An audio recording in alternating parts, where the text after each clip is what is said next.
You might wonder why we need that. Um, if I remember back to the 1980s, the killer application was Professional Composer, which produced lovely printouts. That was replaced by Finale, superseded by Finale, and Finale, eventually people came to prefer Sibelius over Finale and had arguments. But the net effect was people created content in formats that were incompatible with one another. Michael Good in the 1990s had the idea of developing a common standard that would enable plugins to be written for each of these, so that it was rather like rich text format in text. I'm sure you've all had the experience of saving something as in rich text and loading it into something else and find you don't get quite what you started off with. Now, that problem becomes much more complex in the case of music notation, because it's basically two-dimensional and far more complex than written text. So this partwise music XML is an interchange format for sources created in notation packages. It's oriented towards printing. It's not in itself designed specifically to represent the music. It's designed to capture enough of the content to enable it to be printed. The sources we had in this exercise came from a number of different places. The Music XML documents where what software packages last saved this from, and in some case people may have annotated it. And this is the range of sources here. Craig Sapp, who's in Stanford, produced 2 files for the exercise. These were probably generated from MuzData, which is a score representation standard that was developed in Stanford by Walter Hewlett-Packard and Walter Hewlett rather, and some more people there. Sources MuseScore, which is the free notation software, was responsible for creating quite a few of the files used here. One file was created in Music 21, which I think comes from Richard. Where Music 21? Where does it come from? MIT. MIT, yeah. Last year we had a lot of problems with Music 21 files, but this year we had one file that was no problem with it. And there was only one source of 3 files here that came from a professional software package, Sibelius 6.2. The kind of problems, or the kind of things I checked out was, one was the encoding correct, as UTF-8 is required. And one of the checks is to load it into MuseScore and see does it display it properly, or does MuseScore complain. It did indeed for a few of the files we started off with. Music XML stores the same information in a number of cases in 2 different ways. So there's a potential there for storing contradictory information. And so that's another thing I checked there, that it had consistent durations and consistent pitches, which it needn't necessarily have. There wasn't a real problem there this year. Accurate measure lengths. Each measure should have the same length, or the length as indicated in the time signature. In practice, I found that there were some problems there, that there was too many notes or rests within the bar, or not enough. So for a few of the scores I had to correct that.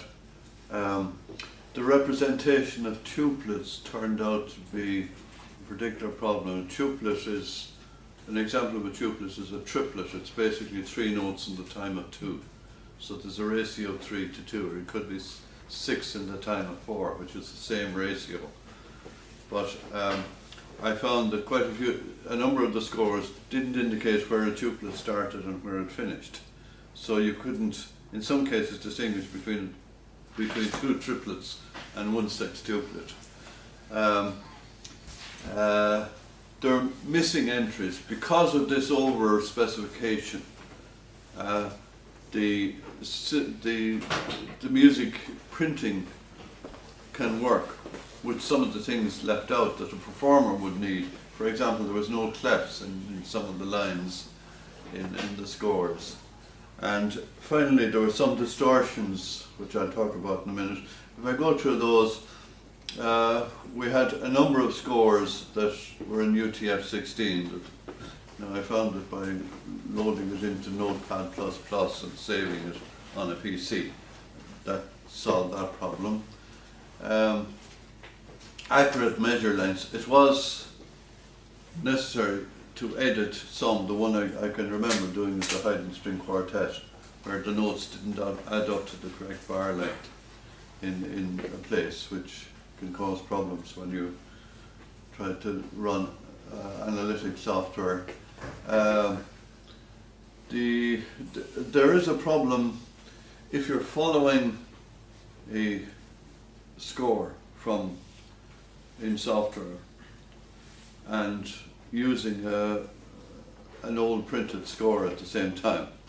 Generally, the measure numbers don't coincide, and the reason for that, well, there's 2 reasons for that. Number one is that Muse score, the first bar, if it's incomplete, if it's not a full length, traditionally is called bar 0. Muse score on some occasions calls it bar 1, but it's all the numbering of all the other bars out.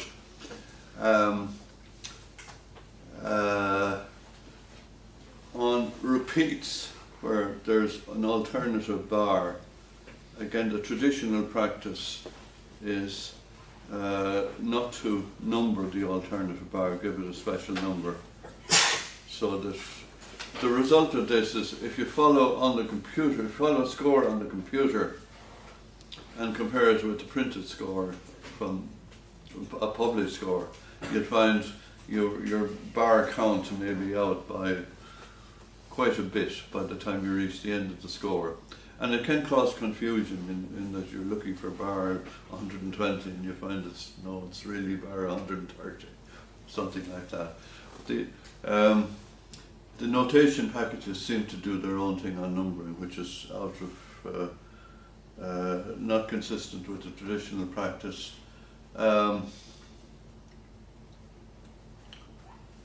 Now, I found that MuseScore has a problem handling repeat bar lines. It cannot put a repeat bar line. It cannot display it properly in the middle of a bar. And this raises, and what you get, I give it, the options there are either to distort the score, which was what was used in this exercise, or to put it in the correct place, which would be important if another piece of software is doing the analysis, and issue a warning to most score users just to display what this is. Here is the score that the intention was to have a repeat bar line here. That's where it is in the XML. This is what most score displays. Displays 2 repeats at each side in the wrong place. The workaround it has is very awkward looking. It creates new time signatures, so you have a 2-4 time and then a 1-4 time, which is something I've never seen before. Yeah, just to get that in the right place. I'm almost at the end, so okay. I think I'll be within the 2 minutes. Okay. So, oh yeah, the other problem is with tuplets. Tuplets should be demarcated with start and finish. In practice, I found they weren't in many cases. So I had to go hand edit and put in these. They always have this.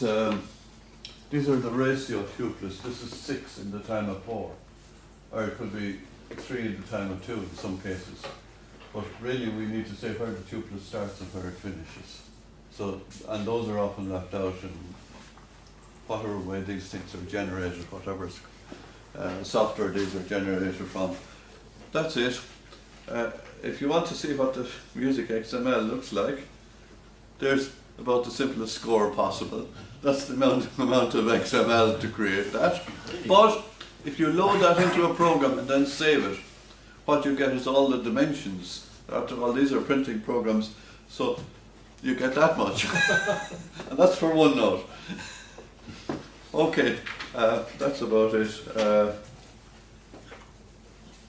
Yeah. So I've finished up there. Okay, thanks.